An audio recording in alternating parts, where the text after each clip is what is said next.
Hey guys, I just wanted to reach out to you and let you know that Surewinder is still selling amazing products. Some of you guys have been dragging your feet for whatever reason. If your shoulder hurts, do not waste time. Pull the trigger. I just bought 4 or 5 of them, and we had 2 guys out. You know how much it cost me to pay for 2 guys being out with bad shoulders?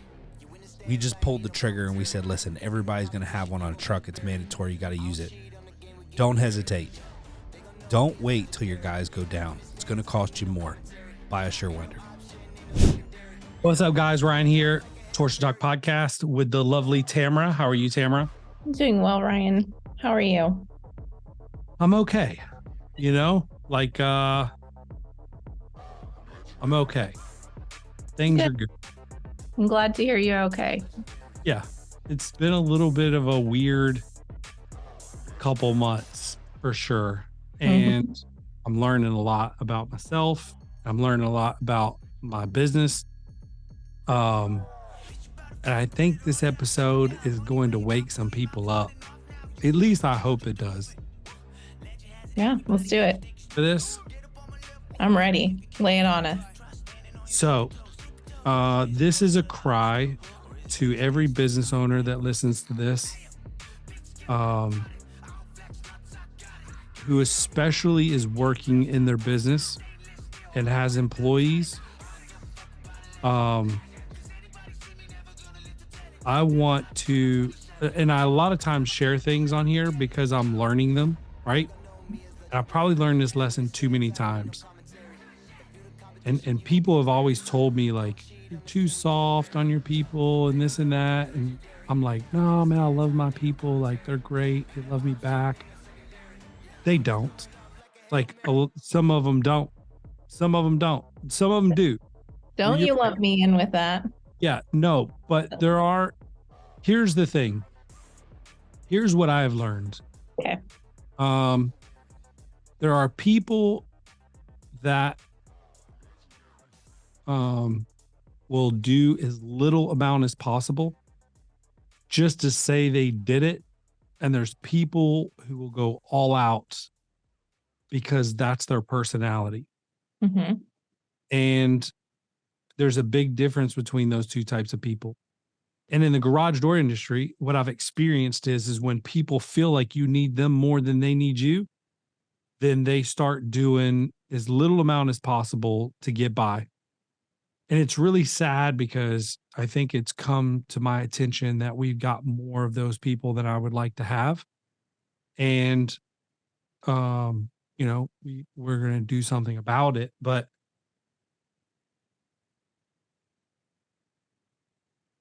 I don't know if I was built different or if the people around me my whole life just created expectations that felt like I had to live in a level of excellence every single day. Mm-hmm. But it's shocking to me, the laziness and the mindset of skating by and taking advantage of your employer. Mm-hmm. Do every little thing that you can to benefit yourself over the team. Right. And the thing is they look at it and they're like, you know what? I'm going to do this because I deserve it. And the business is making plenty of money and blah, blah, blah. But the problem is that every time you check out late, like clock out late on purpose, or, you do stuff that costs the company money that you're not supposed to do, and you have all these little things. See, for me, I don't say anything a lot of times. I watch. I'm the sneaky guy. I'm making lists. You know what I'm saying? And then eventually I let them go. And I can't tell you how many times I've had people tell me, you've never even written me up, bro. Why are you letting me go? Well, I've got freaking 6 months of evidence. That's why I didn't freaking write you up. Because if I would have written you up, the problem would have been that you would have changed for a month and then I would have had to start all over again. Mm-hmm. The problem is it's your mentality. You're not a good person. Or maybe you're a good person, but you're not a good employee. And if you want to set a good example, then you be a good employee. And here's the thing. Yes, you might be stealing from the business, but there's people on your team that care about you and want you to succeed, and you're stealing from them, because the more money that we have in the company, the more raises we can get, the better tools we can buy, the better trucks we can get, like all that stuff. But the small-minded poverty mentality of some people in the garage door industry is, oh, I'm just going to skate by and I'm going to take advantage of every freaking minute that I can. And it's pitiful, it's disgusting, and I won't tolerate it. And I'm hoping by sharing this today that other people won't tolerate it either. And as a matter of fact, if I have someone who used to work here and they leave and you want to know about them, just call me. And I'm going to tell you point blank, either I wouldn't hire them again, which means like that is a horrible thing. They're either not ethical, they don't want to work, or they can't follow procedures. One of those three things. I have a lot of tolerance, and I've had a lot of tolerance because I care about people, and I understand the effects it takes on people when you let them go. But I'm to the point where I'm done, like zero tolerance, right? I mean, people have caught, we were in a meeting today, and I'm trying to add up how many boneheaded decisions and what they have cost me since I started the company. And it's over $100,000. Bonehead, not like Honest mistakes. honest mistakes, right? Yeah. Like, I get honest mistakes. I'm talking about bonehead mistakes. Yeah. So, who's paid for those mistakes? Like me. Right. But then guess what? I'm paying for the mistakes, but then those same people are asking me for raises. Right. And then the other people who are not making the boneheaded mistakes are also asking me for raises. And you know what I'm going to start telling them from now on? You can get your raise when Mr. Joe over here, I'm just using a random name. I do Joe. That's not what I'm talking about. But when random Bob, right? When Bob stops making mistakes in the field that cost us multiple B-backs, or stops selling the wrong thing, or, stops this or that, when he stops doing that, I'll give you a raise. And I'm going to start letting my people eat people. Like, we're going to create cannibalism. And I'm over just being average. And like our average, like, let me rephrase this. And there's nothing average about air and overhead doors. Like, we do everything with excellence. Do have some people on our team that aren't bought into that, and at different levels too, which is horrible. But it's my fault. And if you're listening to it, it's your fault too, because like, as an employer, we hired them, we trained them, we allowed it. And sometimes it's just easier to allow it than it is to cut the head off of a problem and be done with it. Right. Yeah. And so I think we got we got one or two people, good people that are in the wrong seats. And then we got a couple people that used to be good, right person, right seat. Now they're wrong person. And I'm not sure what changed, other than we allowed it to happen a couple times. And now I think those few people think it's okay going forward. Right. And I'm thinking about, like, man, like, what this cost me, what this cost my family, what this cost my employees, what this cost our customers. And I can look like an a-hole, which I do when I let people go. I know that. And it's hard because I've built friendships with these people and I really genuinely care about them. But it's kind of like when you're in middle school and you have like this huge crush on a girl, and you guys start like dating, but then, you see her on the playground flirting with Billy Joe over there, and Billy's all like been in your ear about how much he likes her before you guys started dating. and you're like, man, neither Billy Joe or my girl are for me. Mhm. Right. Like, but I love her, you know? And it's like, well, what do you do? Do you allow it and just deal with your pain of knowing that the love is not reciprocated? Or do you end it? And, you know, I have always, when it comes to like boyfriend, girlfriend, I've never really had a hard time ending relationships. But with employees, it's hard because you let someone go, that impacts not just their heart or whatever, it impacts their financials, this and that, blah, blah, blah. But here's my new mindset. My new mindset is um, you didn't reciprocate. It's not Yeah. my fault. It's not my fault. Yeah, it's not. That's a boundary, and I'm glad. I'm no longer going to get sick for 2 days when I gotta let somebody go. Yeah. I'm refusing to. Like every time I have to let somebody go, I get sick to my stomach. I won't eat. I'll get a headache, feel awful because I genuinely love these people. But Mhm. I am tired of pouring into people and giving them chance after chance after chance after chance and then not getting anything in return, or they just go do the bare minimums.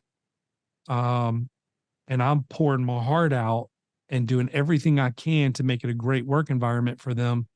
And I'm not getting 50% of the effort back. Yeah. And Josh and I, we sat in the meeting with some other leaders, and I said, Josh, this is our fault. It's our fault. It's my fault because it starts from the top and works its way down. It's your fault because you allowed me to do it. You did it. It's our fault. We're the leaders. It starts and stops right here. And here's the boundary. Like this is where I think we found our fault. You hire good people who have good hearts, and then they mess up once. And you're like, it's okay, buddy. It's fine. Like you're learning. And then they learn and then they mess up. And it's like, you know what? Like that could happen to any of us. Like it's okay. And then again, and then again, and then again. And eventually you get to the point where it's like, there's no repercussion for the mess ups or Mhm. the issues. Right. Or we have to babysit you clocking in and clocking out all the time. Right. Right. Um, or knowing that the company is having cash flow problems or that it's slower and you're pissed off because you're not getting extra hours. Yeah. Like, what the hell is that? Right? Like, are you serious? You're not getting overtime. Like, we very rarely cut back overtime, but we just did it like, I don't know, 2 months ago. Um, it's more of like hey, we're in a tight cash flow. When you have like down months and then you have these super big months and then you have down months and super big months, that's a recipe for disaster with cash flow. And it's been very like volatile for us. Mhm. And don't get me wrong, it's not been all bad. I mean, we've had our 2 best months in company history the first 6 months of the year. Mhm. But we also had 2 or 3 of our worst months in company history. Right. But when you look at it, we're still trending up. We're still ahead of last year. It's just the cash flow is Mhm. like this. So, and I sit in a meeting and I tell everyone, and then it gets back to me that I'm like, we've got at least one guy who's acting a little frustrated because they can't get a bunch of overtime. They're not here for me. They're not here for the team. They're not here for the company. You're talking about, I'm asking for a month or two where we cut back overtime a little bit when other companies are laying people off. Right. I'm taking it on the chin, right?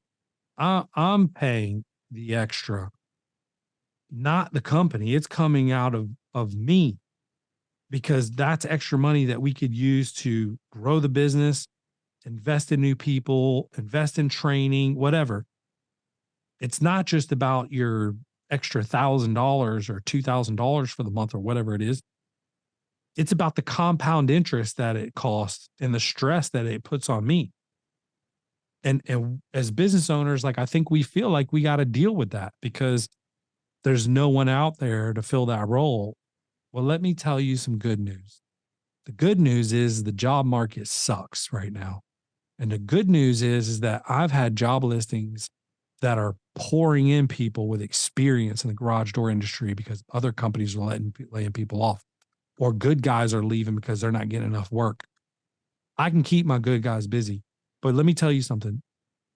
There's always going to be, we talked about this in the meeting today. It's like, no matter how good of a producer you are, like you could be the top dog, like making the most amount of money for the company. And you know what that value is to me? Zero if you have a bad attitude every day. Zero. I can go, it's fine. I can go find somebody else, or I can replace you with 2 people. I don't care. Whatever it takes. Consistency in everything, including price, reliability, quality, not just quality, but great quality control. These are things that describe Somer USA.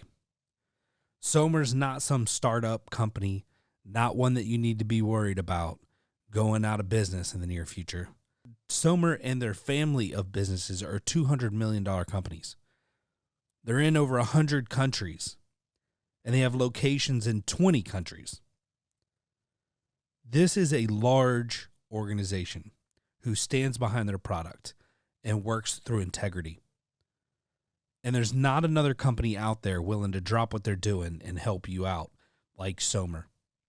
These guys are awesome. Not only have they been loyal to the Torsion Talk podcast, they've been loyal to the technicians and the owners of the companies who install their product.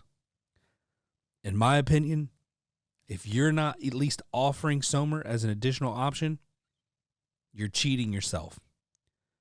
Listen, first-time dealers, I've got a special for you. If you buy 10 or more Somers, while supplies last, we will offer you free shipping.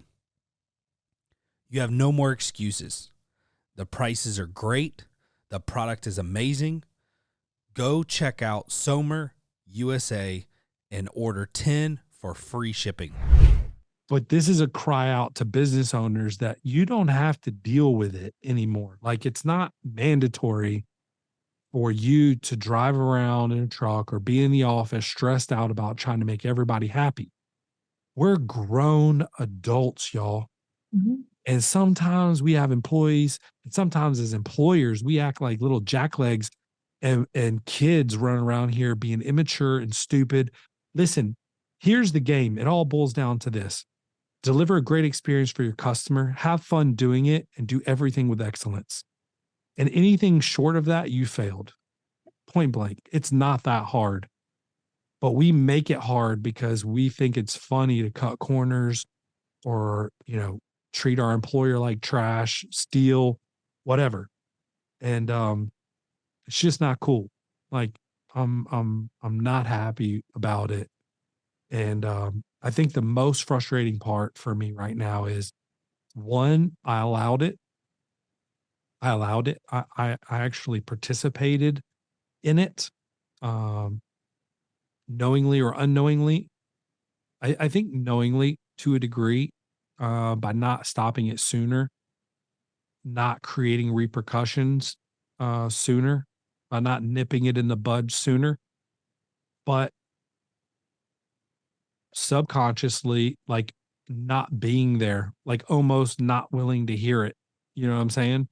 Sure. And I think that's every business owner, right? We got so much going on. It's like, man, I'll deal with that later. Right. And I can tell you firsthand that every time I've postponed dealing with that, it's always cost me more money than I thought it should have, Mm-hmm.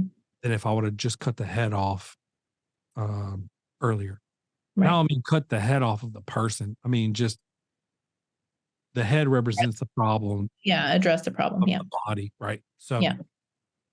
make sure we're clear on that. So I don't have a bunch of cops showing up. Yeah. I kind of want to hear your input, Tamara. I've been ranting a little bit and you've just been sitting there like shaking your head. It's Agreed. rough, right? And I feel for you so much because I know that you care about people, but I think that both personally and professionally, and maybe especially as a business owner, protecting yourself and your boundaries is so important, not only for the health of your business, but also for the health of you yourself. In my experience dealing with, 45 garage door business owners on a weekly basis, you pour yourself heart and soul into your people. I don't know one of our None. GD members that's not completely invested in making sure that they have a good work environment. I've never in my life worked for another industry that has had that kind of mentality. Good people. Employees, yeah, just good And people with good you know hearts. why? You know why I think that is? And I don't mean to get you off course. So No, remember where you're going with that. Almost all of these guys worked for a company before and saw Mhm. how poorly it was run and they wanted to do it different. And Right. one of those things they wanted to do different was treat the employees right. Yeah. And I think that looks very different. It's almost like parenting, right? You have different generations of parenting. Mhm. It's like Yeah. you have one generation that's super hard. So the Mhm. next generation's super soft because that's what they wanted to they didn't like the way they were parented. So they want to parent differently. And Right. then those super soft people, like they go out and do something different. Yeah. But it's the same way, right? Like Cyclical. you Yeah. work for an asshole of a boss. And so now you want to be a softy and care about your people to the point where you almost allow them to walk all over you. Yeah. And I think, and it's a really weird time almost, I feel like in the culture, our culture in America as a whole, with people, especially the younger generation, having that like ingrained sense of entitlement, where they just feel like they're owed for showing up. And I wasn't taught that way growing up. And it, like you said in the beginning of the conversation, I don't know if it was the way that we were raised or what, but like I strive for excellence in everything I do. And it is shocking to me when people don't behave that same way. So it is like for people like us that have that mentality, it's hard to accept that that is what's going on, especially if it's happening with a person that you care about. But I've come to learn the lesson the hard way, just like everyone else, that sometimes you have to recognize that this is not going to work and draw a firm line in the sand. So I support you. I'm going to put a sign up where we have our meetings in the morning. It's going to say nowhere to hide. Okay. I'm dead serious. I learned that from, when I worked at a startup and, you know, startup software company, John Hanger, we need to get him on the show. He's freaking amazing. My CEO, and I don't know how he phrased it, but he basically said, we're too small to hide. Mhm.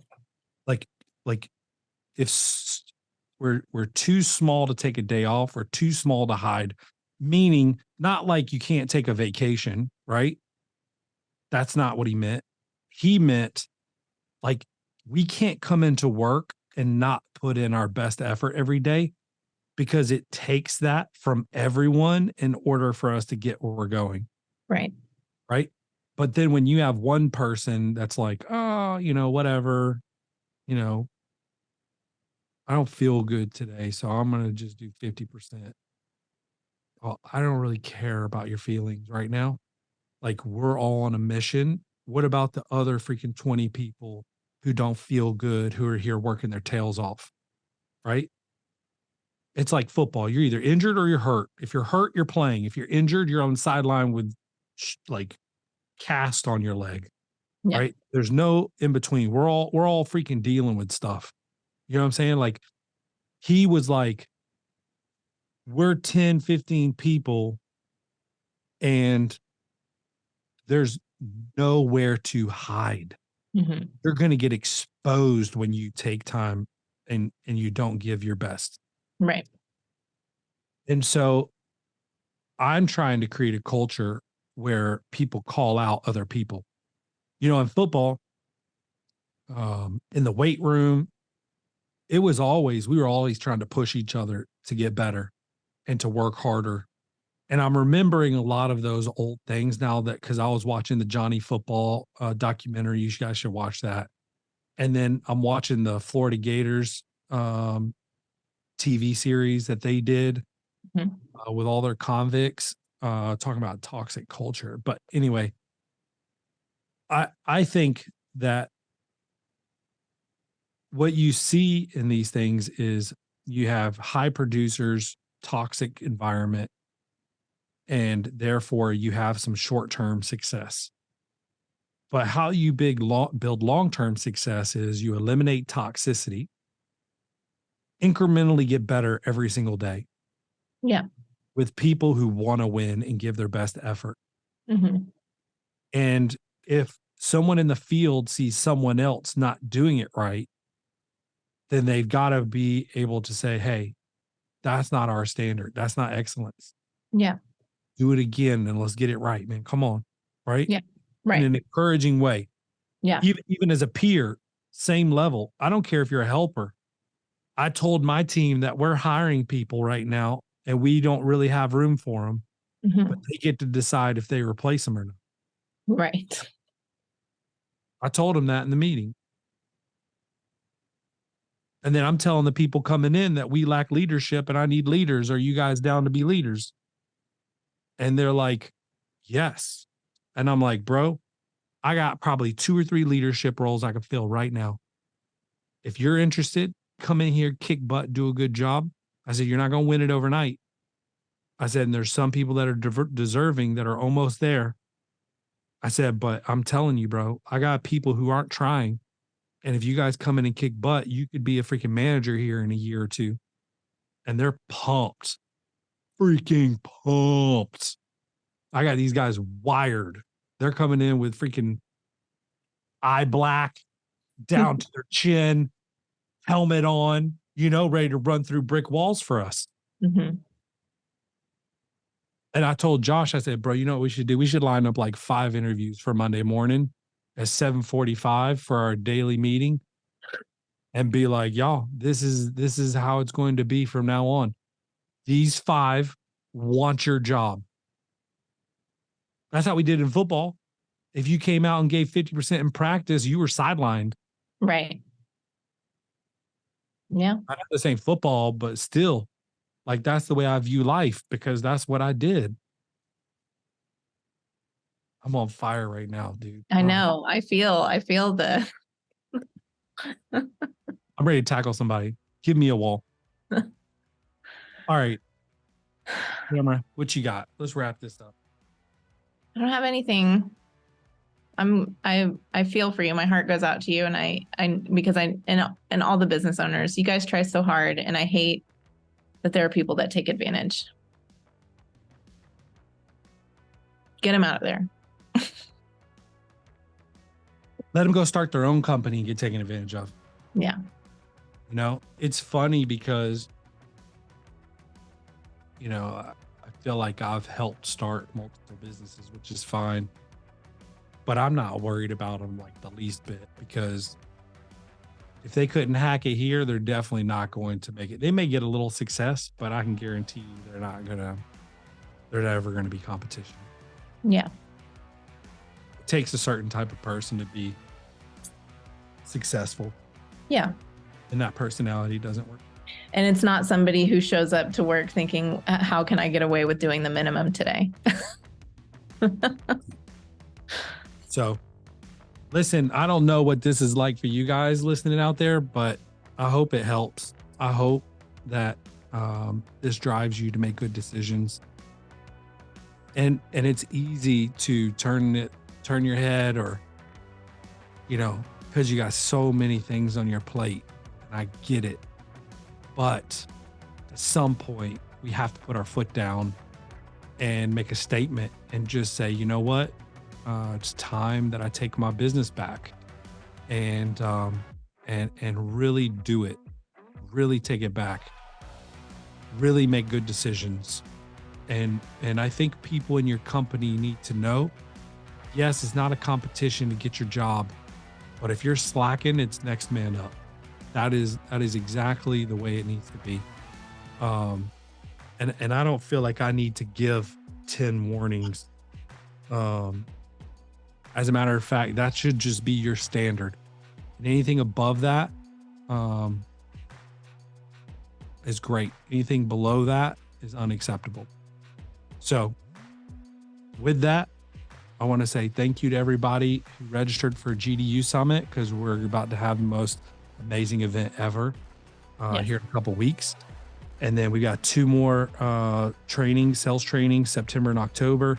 You can go to GDU, garagedoorU.com to register for that. If you have any questions, reach out to us. Thank you for our sponsors. Appreciate you guys for the summit and also for the podcast. You guys have a wonderful day.